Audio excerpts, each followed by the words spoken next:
नमस्ते मित्रों, मैं Shrimati Shantaben Haribhai Gajera English medium school YouTube video channel में आपका स्वागत करती हूँ।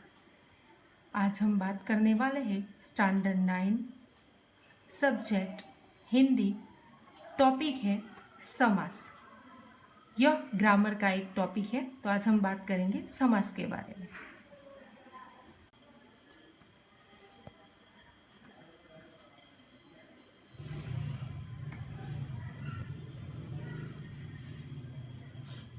बच्चों, पिछली कक्षा में आप समास के बारे में जान चुके हैं, तो आज हम फिर से समास के बारे में बात करेंगे। दो या दो से अधिक शब्दों को मिलाकर उन्हें छोटा करने की प्रक्रिया को समास कहते हैं। समास में दो चीजें होती हैं, समस्त पद और समास विग्रह। आइए बच्चों, तो हम समस्त पद के बारे में जानिए। समस्त पद सामासिक प्रक्रिया द्वारा बने हुए शब्दों को समस्त पद कहते हैं। समस्त पद में कम से कम दो शब्द होते हैं।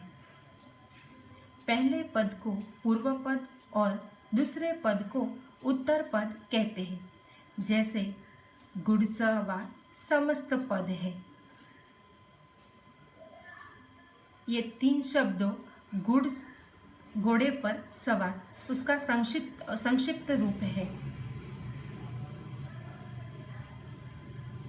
समास विग्रह जब हम समस्त पद को अलग अलग करके देखते हैं तो इस अलग करने की प्रक्रिया को समास विग्रह कहते हैं। जैसे समस्त पद घुड़सवार को यदि अलग अलग करके दिखाए तो इसका समास विग्रह होता है घोड़े पर सवार।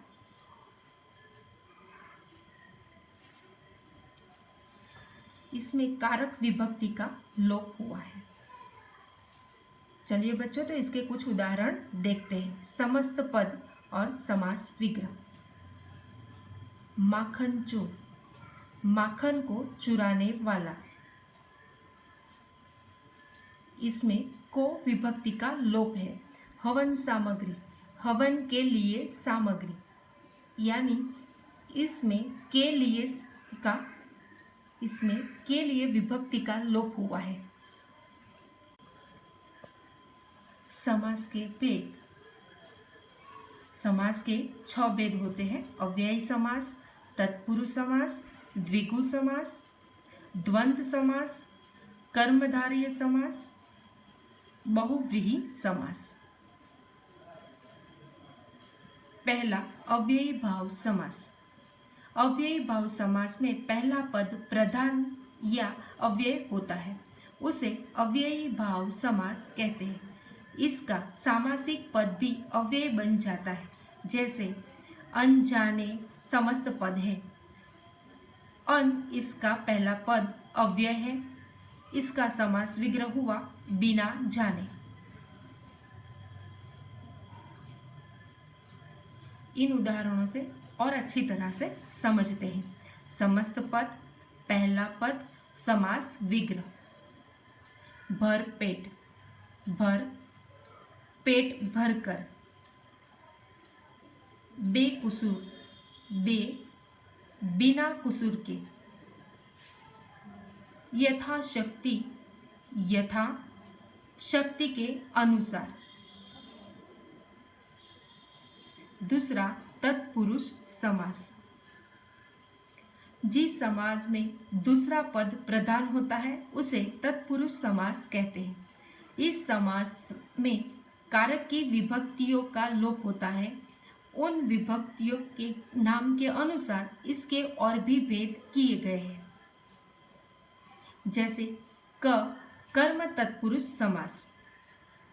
धन प्राप्त समस्त पद का यदि विग्रह किया जाए तो इसका समास विग्रह होगा। धन को प्राप्त, इसमें कर्म कारक की विभक्ति को लोप हुआ है, इसीलिए यह कर्म तत्पुरुष समास है। जैसे शरणागत, शरण को आया हुआ। यश प्राप्त, यश को प्राप्त। करण तत्पुरुष समास।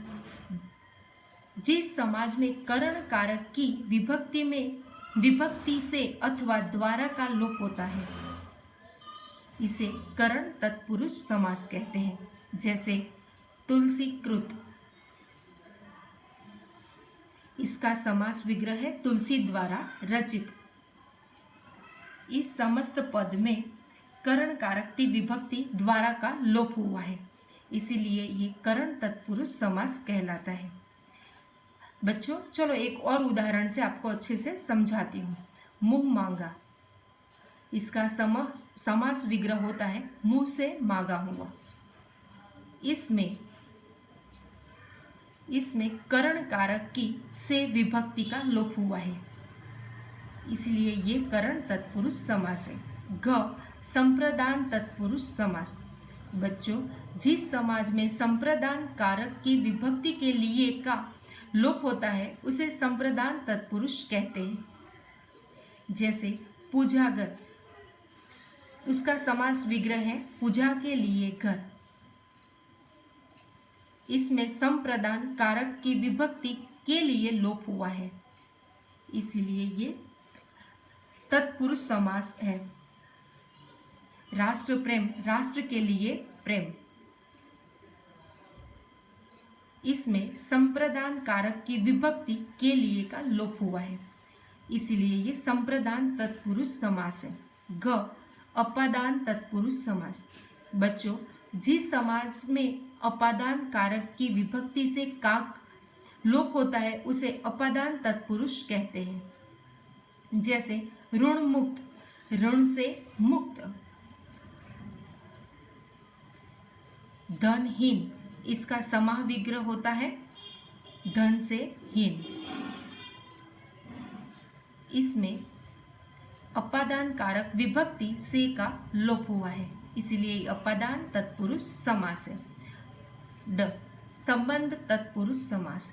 जिस समाज में संबंध कारक की विभक्ति का के, की, का, उसे संबंध तत्पुरुष समास कहते हैं। जैसे गंगा जल, इसका समास विग्रह होता है गंगा का जल।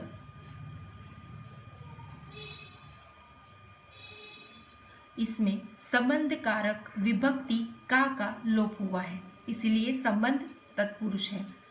राष्ट्र चिन्ह, राष्ट्र के चिन्ह। इसमें के का लोप हुआ है, इसलिए ये संबंध तत्पुरुष समास है। अमृत धारा, इसका समास विग्रह होगा अमृत की धारा। इसमें संबंध कारक की विभक्ति की का लोप हुआ है, इसलिए ये संबंध तत्पुरुष का उदाहरण है। च अधिकरण तत्पुरुष समास। जिस समाज में अधिकरण कारक विभक्ति में पर लोप होता है उसे अधिकरण तत्पुरुष समास कहते हैं। जैसे वनवास, इसका समास विग्रह होता है वन में वास। इसमें अधिकरण विभक्ति में का लोप हुआ है, इसलिए अधिकरण तत्पुरुष समास है। घुड़ सवार, इसका समास विग्रह होता है घोड़े पर सवार। इसमें पर विभक्ति का लोप हुआ है, इसलिए ये अधिकरण तत्पुरुष समास का उदाहरण है। इस प्रकार कारक विभक्ति के आधार पर तत्पुरुष समास के 6 भेद हुए। अब समास के तीसरे भेद की बात करते हैं। तीसरा कर्मधारय समास। बच्चों जिस समाज में दूसरा पद प्रधान हो तथा पहला और दूसरे पद के बीच विशेषण, विषय अथवा उपमेय उपमान का संबंध हो तो उसे कर्मधारय समास कहते हैं। विशेषण विषय का उदाहरण नीलांबर, नीला है जो अंबर, नीला उसमें विशेषण है और अंबर विशेष्य है। इसका विग्रह होगा नीला है जो अंबर। समस्त पद विशेषण, विशेष्य અને विग्रह। भला मानस, भला मानस, भला है जो मानस। नीला गगन, नीला गगन, नीला है जो गगन। उपमेय उपमान का उदाहरण, जैसे मृगनयन समस्त पद है, उसमें मृग उपमेय है, नयन उपमेय है। इसका विग्रह होगा मृग के समान नय। आइए इसके कुछ और उदाहरण देखते हैं। समस्त पद, उपमेय, उपमान, विग्रह। चरण कमल, चरण कमल, कमल के जैसे चरण। चंद्रमुख, मुख, चंद्र, मुख रूपी चंद्र। चौथा, द्विगु समास। जिस समास का पहला पद संख्यावाचक विशेषण होता है उसे द्विगु समास कहते हैं। जैसे पंचवटी, इसका समास विग्रह होगा 5 बटों का समूह। सप्ताह, सप्ताह का समास विग्रह होगा 7 दिनों का समूह। इसमें 5, 7 संख्यावाचक विशेषण है, इसीलिए ये द्विगु समास है। पांचवा, द्वंद्व समास। द्वंद्व समास में दोनों पद प्रधान होते हैं तथा समस्त पद में संयोजक चिन्ह लगा होता है। इसका विग्रह करने पर और, तथा, एवं, अथवा जैसे समुच्चय बोधक शब्द लगते हैं। जैसे सुख दुख, इसका समास विग्रह होगा सुख और दुख। लाभ हानि, इसका समास विग्रह होगा लाभ या हानि। इन दोनों उदाहरणों में और या समुच्चय बोधक शब्दों का लोप हुआ है, इसलिए यह द्वंद्व समास है। छठा है बहुव्रीहि समास। जिस समाज में दोनों पदों में से कोई भी पद प्रधान न होकर किसी अन्य पद की ओर संकेत करता हो वह बहुव्रीहि समास कहलाता है। जैसे विषधर, इसका समास विग्रह होगा विष को धारण करने वाला अर्थात सांप। पंकज, समास विग्रह होगा पंख कीचड़ में उत्पन्न होने वाला अर्थात कमल।